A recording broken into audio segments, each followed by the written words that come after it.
Celtics Beat is brought to you by PrizePicks. What's up, everyone? Welcome in. This is Celtics Beat, right smack in the middle of a Celtics homestand before a real tour of the NBA on the road. They got a busy stretch coming up here. An interesting competition for sure to close out this homestand. 3 straight wins here in this 4-game stand as it has been to date. A date with the Lakers in prime time on the way this weekend. OKC, where the NBA leading Thunder will not be resting anybody in that contest, unlike what we've got in front of us here as we sit and record on a Friday. We will have SGA and Jaylen Williams, probably Hartenstein, Holmgren, everybody available for what could be an NBA Finals preview. But you know what? We only said that a few days ago when the Celtics dispatched the Denver Nuggets. So welcome in. A lot to get into here. Of course, I am Adam Kaufman, Evan Valenti. We are always here. And for the first time in a while, pleased to welcome back the Athletics' Jared Weiss, who covers not only the Celtics, but the entire NBA. Jared, welcome back, buddy. It's good to be back here, my man.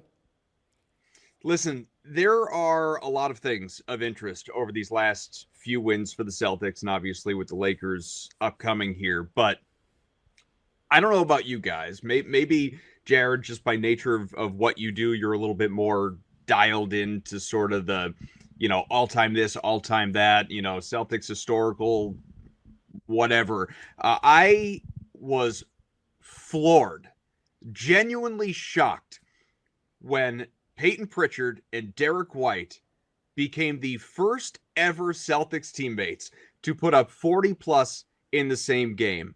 I thought for sure, I wasn't even complete. Like, if you had told me, hey, did the Jays ever do that? I don't think so, but maybe. But I'm sure, like, Larry Bird or Kevin McHale, those two in the same game, or we can, hell, maybe Paul Pierce and Antoine Walker did it, or we can go back to, Cousy and Russell. I don't know. But the fact that it has never, at least had never, ever before happened in Celtics history that a pair of teammates scored 40+ in the same game, and it's Derrick White, who's on his way to get a new set of teeth, and Payton Pritchard off the bench. My God. What a tour de force. It was shocking that they got there, especially with Payton Pritchard coming off the bench and dropping a 40-piece. But the most amazing part of that game was that Payton Pritchard has 10 threes through 3 quarters. He needs one more to tie Marcus Smart's record. And I think part of you is like, you want to see history happen. Payton deserves it. I think the other part of you is like, the fact that Marcus Smart going 11 for, was it 22? From 3, he holds the record in this glorious franchise with all of its history. That's Marcus freaking Smart that holds the 3-point record. That's such a funny piece of history that, like, you don't want to see that go away. Because, like, I feel like 30 years from now, I'm going to be telling my Android kids about, or grandkids about this, and they're going to be like, bleep borp, daddy, who was the greatest shooter you ever saw? And I'll have to be like, well, technically, it was Marcus Smart. And they'd be like, you mean the guy from the coin? I'm like, yeah, the guy from the nickel. Yeah, that guy, Marcus Smart. And so it would have been a shame if he ever had to lose that record, and he will eventually, right? All records are meant to be broken. Sure. Payton Pritchard is definitely a guy you'd want to see break it, though. Yeah, Payton will probably break it before the season's over. And honestly, what I loved about when I asked him the question of why didn't you gun for that 11-3, because he went 0 for 1 from deep in the fourth quarter, and he said, I'll get another shot at it. I'm going to play the right way. And I thought that was really impressive because, like, one, Peyton's become a great player because he really does commit to playing the right way and being, really. I actually think that as much of a scorer as he's become, he kind of looks at shooting as a secondary option to playmaking. And 2, the fact that Payton Pritchard almost broke a franchise record and he was like, whatever, I'll do it again at some point. Like, that's the kind of confidence that guy has. And I thought that really spoke volumes. Yeah, I love that stuff. Well, I mean, I love that stuff. To be honest with you, the quotes that he's come out with lately. There's a quote at the beginning of the year. I think Jay King, your colleague, wrote a piece on Pritchard, and there's a great quote in there about how he doesn't care about half-court heaves, and if you care about half-court heaves affecting your shot percentage, you're a loser. And I was like, yes, I love this guy. This guy's on a heater right now. I made the joke that Tan Pritchard's the top 5 basketball player in the league because he came back from the All-Star break from Turks and Caicos and just tore it up. He's been unbelievable. Jared, do you have a 6 man of the year vote? I don't. Although Okay. so a team reached out to me about it the other day, so maybe I do have it and I just didn't realize. I'll have to dig through my emails, but I don't have a vote as far as I know. Well, let's say There's you no did. way he loses. There's no way. I disagree with that. I disagree with Malik the no Beasley way you. could have a chance. DeAndre Hunter maybe, but I think. But he'll win Malik it, though. Beasley is spending enough time, I think, in the starting lineup that I don't know if it would even mathematically remove him from contention. But outside of that, Pritchard, I mean, has he even started a game this year? Like even one? He is a pure reserve. Yeah, I guess. I mean, it's an easy pick to make him sixth man of the year. I think just because of, and Beasley's been great. And I think most years he would be a very clear candidate for it. Hunter was really good, but also Atlanta fell off a little bit. Obviously, now he's in Cleveland, and he's doing a really good job with it. But, like, Pritchard, if you watch this team in the first half of the season, he was coming off the bench and basically saving their asses. Like, he won them, like, 5 games on his own early on.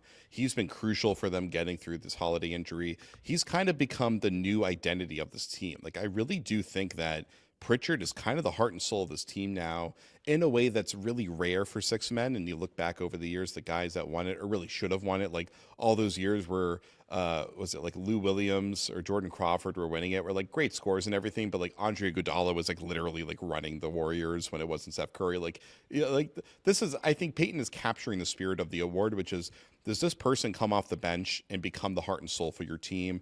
Do you need them to close games because they're just so crucial to the flow of the game at that point? And he checks off that box at a level that I just don't think anyone else in the league is quite doing. And I just pulled it up. Malik Beasley, real quick, has started, and this is so far, it's going to be more, has started 14 of 63 games. Payton Pritchard, 0 for 62. But on top of that, I mean, look at what we just saw in this most recent game, where the Celtics, obviously the Sixers are basically a G League team at this point, but the Celtics was, it was no Jaylen Brown, no Al Horford, no Kristaps Porzingis, no Jrue Holiday. Your starters in this game, obviously Tatum and White, Cornette, I guess by default, and then you had Drew Peterson and Keita. So, like, if ever there was an opportunity for Pritchard to start, and he did start a handful of games last year, 3 games the year, but like he has started at least a couple of games every year of his career to date. If ever there were an opportunity for him to start a game, it was this most recent one against Philadelphia. And I'm not saying like Missoula is out for awards and doesn't want to confuse the two, and no, he's the 6th man of the year, and that's what we're going to get him, and so he's not going to start and confuse the argument, blah blah blah. No, it's just he is the leader of the bench unit. He is that spark plug off the bench offensively, that it is a clear and defined role. Whether you want to say he's in there at the end of games with starters trying to save their ass and all that, like we're talking about, sure, that's different. That's your closing unit. As far as the starting unit, Pritchard's just not part of it. Yeah, well, one, if there's any coach in the NBA that gives less of a shit about it, it's definitely Joe Mazzulla. Like, there's no one else. Yeah. He does not care at all. He cares about his guys feeling good and getting recognized, but he doesn't care about this award stuff. And so with Payton, I think the key with Payton coming off the bench is, one, Joe doesn't want to break the cadence of their game plan, and Payton coming in and starting to become an offensive spark plug later in the second half or first half is important. And then also it allows them to have the option of whether to close the game with Payton and utilize his offense and his pressing, or have a more versatile switching defense. So I think they have to keep Payton coming off the bench just so they can kind of stick to their lineup flexibility options throughout the game as well. Yeah, one of the big things that I'm still worried about, Payton's been unbelievable this year. He might win 6th man of the year. Again, 43 the other night. I think, like you talk about being the heart and soul, I think sometimes it's a little contagious, like Baylor Shireman blowing a kiss to the Sixers bench on Thursday night. I think it was a little bit of Pritchard rubbing off on it, but I loved it. Love that. But my big concern, Jared, is just postseason play with him. And, last year he was good, then relegated to basically like a special teams guy, like off the bench. We're going to bring you on for heaves. He did a great job with it, but he wasn't, when you get to the Eastern Conference Finals, the NBA Finals, like he's just not as big of a part of their team because he's smaller. He's easy to attack on the defensive side of the ball. I know offensively this year, he's much better, much more consistent as a shooter, but as we've talked about, he's grown into a way better playmaker, like just way better. Do you think the playmaking can keep him on the floor in the playoffs, or is this going to be one of these issues where it's like, hey, Payton, we love you, but you're getting killed out there. We can't have you out there on defense?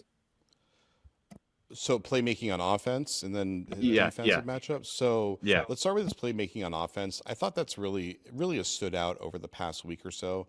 And it always depends on the defensive personnel that he's going up against. Some teams, they have bigger defenders and he can't get where he wants. But against most teams in the NBA, his ability to hit the pocket over a screen or even beat people off the dribble, but just using kind of different jab steps and hesitations and reversals and stuff like that, he has enough speed that he's able to get downhill now, and that's pretty new. Like, he wasn't quite doing that last year. He certainly wasn't doing that 2 years ago, and it's been amazing to see how much more downhill speed he has, because he's always been pretty quick at that first step, but he's short. His legs aren't long. Like, he's my height, and he's not. He just didn't have the downhill speed to turn the corner and to get into the paint. And then once he got there, he was too short, and he couldn't really work his way out of it. So he had to do one of those hop backwards, turn around, 15-foot rainbow shots. But now you're seeing him hitting the pocket, getting into the lane, and then he's able to kind of throw his body out,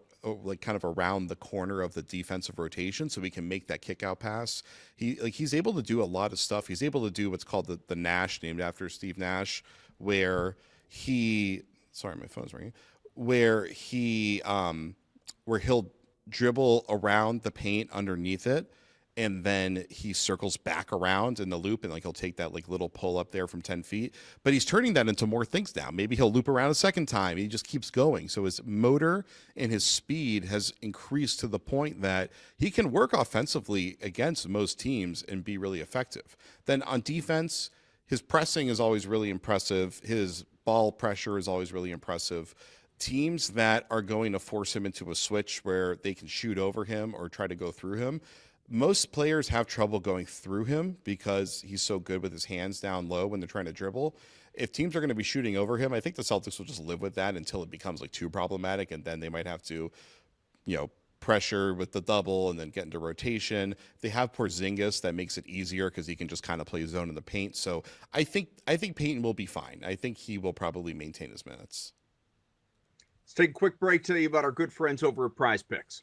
Quick break to tell you today's show is powered by PrizePicks. PrizePicks is the best place to get real money sports action. With over 10 million members and billions of dollars in award winnings, PrizePicks has made daily fantasy sports accessible to everybody. Just pick more or less and at least 2 players for a shot to win up to 1,000 times your cash. Run your game all season long on PrizePicks. And of course, we talk about the flex plan here. And I'm going to give you guys some advice. A lot of the times, if I'm hitting 2 out of 3. But I'm going to be honest with you, and with flex play, you'd still win, right? If your lineup isn't perfect, you can still get some money. You double your money even if one of your picks doesn't hit. Happens to me frequently. But I'm also going to tell you, you should probably fade me. Whatever I'm doing, you should be like, what is Valenti doing this week for PrizePicks? We're going to do the opposite. I'm like George Costanza over here.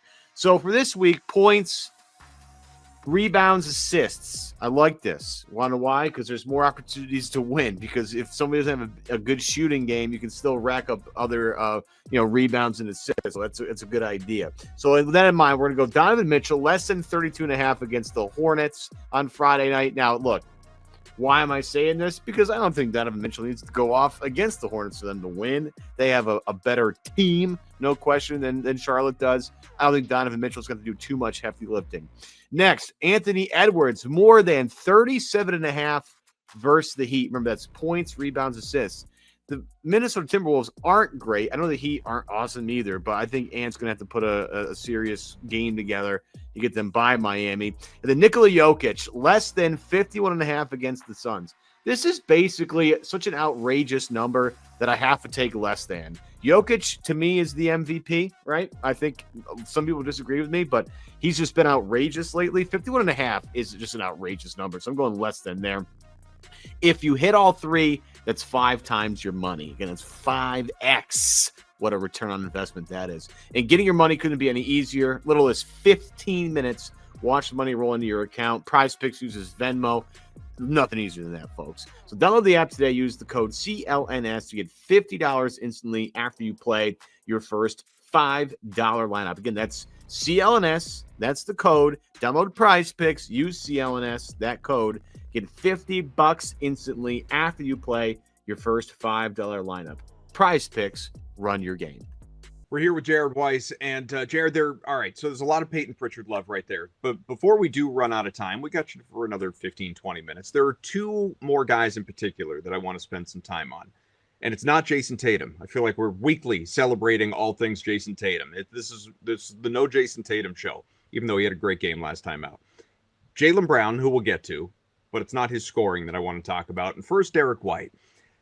If you're a longtime listener of this show, and I don't even mean like all time, just the last few years, since Derrick White has been here, I do think, I don't listen to every Celtics podcast, but I do think, without patting myself on the back, because it's really not even me, it's this show, we have been kind of we're at the forefront of Derrick White appreciation, and I will put out there even before me, as far as, what White could do as a contributor to this program. And honestly, it wasn't that long ago that Gary Washburn's writing articles about how the Derrick White trade was a mistake and looks bad and all of that stuff. So, it took some time, I think, for a lot of people to catch on to all that Derrick White does. But now, and this isn't so much new this year, this was true of him last year as well, and especially during the playoff run, but you're really seeing it right now when there are opportunities that other guys are out of the lineup, and even if they're at full health, it exists there to a lesser degree. Just the consistency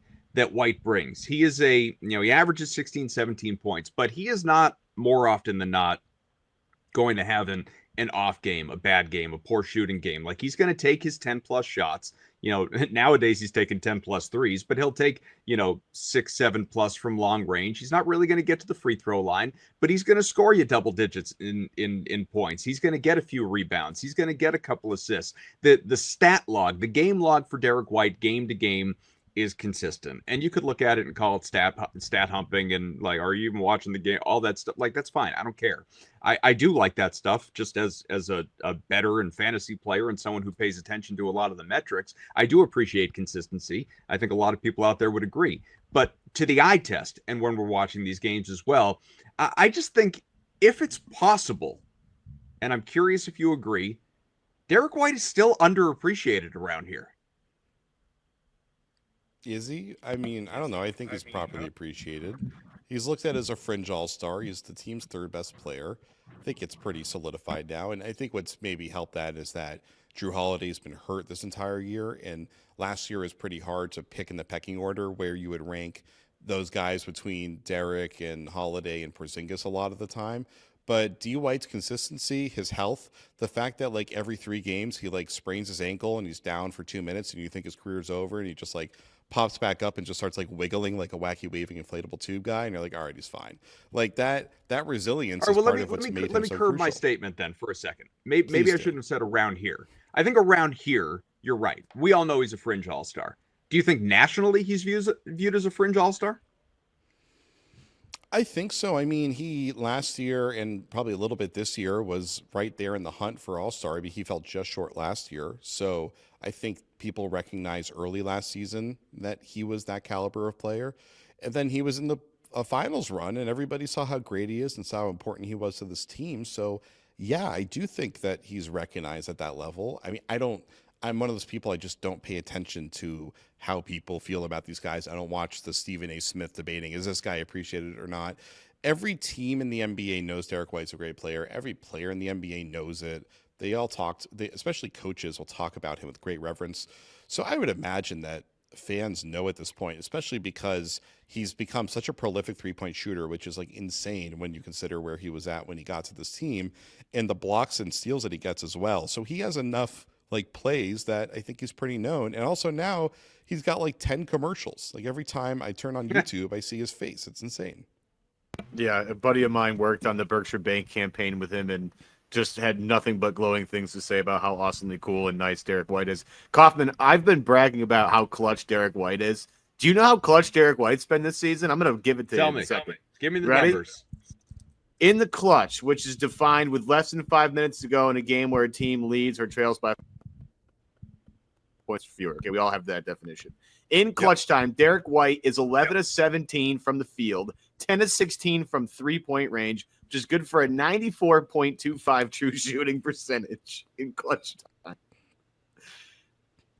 Basically, Derrick White's been absolute nails this year, especially when the game gets close. And I feel like Weiss, his real secret superpower is the end of the shot clock heave that he barely has time to touch it and just nothing but the bottom of the net every single time. I love the fact that Derrick White feels appreciated, but like the stats this year are unbelievable. So I talked about this with Barrett on his podcast a couple of days ago. It feels like to me that the pecking order of like last year, I thought Jrue Holiday finished off as like the team's third most important player with stuff to do on defense. Am I crazy to think that Derrick and Jrue can just swap spots this year and everything will just function the same way essentially? Probably. I mean, Jrue's such a mystery right now because, you know, he has this finger injury. He's had the shoulder injury all year, and so his shooting has been way off. And the thing that's hurt the Celtics and has really hurt Jrue is that last year he shot like 50% from the corners. So their offense could just kind of plant him in that corner, make his life easy, make everyone's life pretty easy. And 3 seconds left in the shot clock, they would just eventually find it to him and he would bury it. And the Celtics kind of became infallible when he was shooting well because just no matter what, they were getting 14 points from him and he wasn't going to miss and you just knew you could count on him. So we just always bailed them out. And they don't have that right now. And so Missoula's going to he's going to hit a tricky part of their playoff run where he's going to have to decide, or maybe is going to have to decide, do I roll with Jrue even though his shooting is off and he's shooting 32%, or do I go with Pritchard who is we're going to sacrifice on defense and we're going to put more onus on White and Jaylen to handle a lot of these, you know, more powerful defensive duties, but Pritchard's going to give me more reliable shooting. And last year they were great because they had no holes shooting wise. Everybody was a good shooter. The only two guys that weren't knockdown shooters were their two best players, who obviously their percentages were low because of the degree of difficulty, and also because for some reason they shoot terribly wide open and then are like incredible shooters when they're tightly contested. But so the Celtics do have some shooting holes in their rotation now, and that's why they're not a prohibitive favorite the way they were last year, because Cleveland's playing great and they don't have really any shooting holes besides Mobley and Allen. So you know, I don't know what's going to happen with this Holiday Pritchard decision, but White has been good enough this year that at least you're comfortable knowing they do have one combo guard who can do almost everything from them except for like the super powerful stuff that Jrue can do. And looking at the East, I'm not sure how much they're going to need it because they're going to get the Knicks in the second round the way things are shaking out, and I don't know how much they're going to need Jrue on Cat since Jaylen can handle that really well. But obviously, the more they can get, the better. But I still think they match up really well against the Knicks. We've seen that happen time and time again. So, you know, Jrue might not be quite as vital this time around as he was last time, but he's still Jrue Holiday. They still need him playing great if they're not going to win a championship without him playing at a high level. Before we get to Jaylen Brown, since you guys, you know, brought up Holiday and Porzingis, obviously, and these issues that they're dealing with, what's your level of concern long term? Because the Celtics here with the final, whatever it is, 17 games, I don't know, left in the regular season, their place is solidified. They're not going to catch the Cavs, and nor do they care to anyway, and be the number one seed. They're not going to fall to third. Knicks aren't going to get there, especially with Jalen Brunson probably going to miss a couple of weeks with this ankle injury that he suffered. So, you know, they're going to be the two. So there's going to be health management. I mean, we're already seeing it really, but you're certainly going to see it down the stretch run of the regular season. Holiday with the finger. You know, Porzingis is dealing with the bubonic plague or whatever the hell he's got going on. Well, what are you thinking when we get to mid-April for these guys? You know, Porzingis seemed pretty okay on Thursday when he was standing on the bench in the first half. I think he must have gone to the back for the second half. Whatever bubonic plague thing he's got going on, I guess it's taken a while to recover, you know, conditioning wise, because he seemed like he was feeling okay. Are you asking like long-term future, like beyond this year? Is that what we're talking about? No. Long-term specifically this year, because, you know, as high as I am on this team as the defending champs and what they're capable of, and just looking at them against all of their perceived threats, I still think they're the team to beat if healthy. If obviously you're down one or two of those guys in May in the second round and you're, whatever, you do start to obviously give other teams a chance, especially if and when you get to the NBA finals and you have OKC or Denver or heaven forbid LA on the other side. Yeah, if the Celtics, if you have all these guys at 100%, which you're not quite going to, but let's say you have all these guys playing great, let's say it that way, including Jrue, including Porzingis, I probably would give the Celtics the ever so slightest edge as being the best team in the league, just ahead of OKC and Cleveland, and we'll see where the Lakers and Nuggets fall in this order as well. But that's not the reality, and we have to operate based on reality. And I know I was on another show last week, and I was asked, who would I pick between Celtics and Cavs? And I said, I guess I would put Cavs in 7, even though I think the Celtics at their very best are the best team, because we just don't have reason to believe right now that Jrue and KP will be 100% and that we can trust them for the entire playoff run. And I got completely dragged for it. So I'll just repeat that full context there. If you're looking at the long-term future of the season, which is the short-term future, I don't know why we're using that phrasing. Things are confusing me. This Celtics team, they have 2 behemoths in the NBA that they have to take down. And I don't care that they're the defending champions. I don't care that they're starting to kind of turn things on right now, and so you're feeling good about it. OKC and Cleveland could enter the postseason pretty healthy, and OKC's depth is absolutely insane. Their depth is performing at a level that's reminiscent of what Boston's depth was last year. Their net rating is, I think, the best net rating of all time, which now that we're seeing that happening kind of repeatedly lately, I think maybe that's just going to be how it is. The Celtics were 4th best net rating of all time last year. Maybe it's just going to be that way, that we're going to have a top 10 net rating team every single year. But OKC is pretty flawless, and they can do, if you can shut down Shea, they still have other things they can do, but you need Jrue Holiday to shut down Shea. And when I say shut down, I mean just have him not score 40 a game in the finals, which he hold him to 24-25 instead of 38-39. Shea might legitimately average 40 points a game in the finals. That, I think that's in his realm. He's playing at that level right now. He's been incredible. You can't win a series against the Thunder without Holiday playing incredibly on defense. You absolutely need it, and he's the guy for Shea. He's the guy that has the balance, and he has the power, and he's actually able to stay in front of Shea.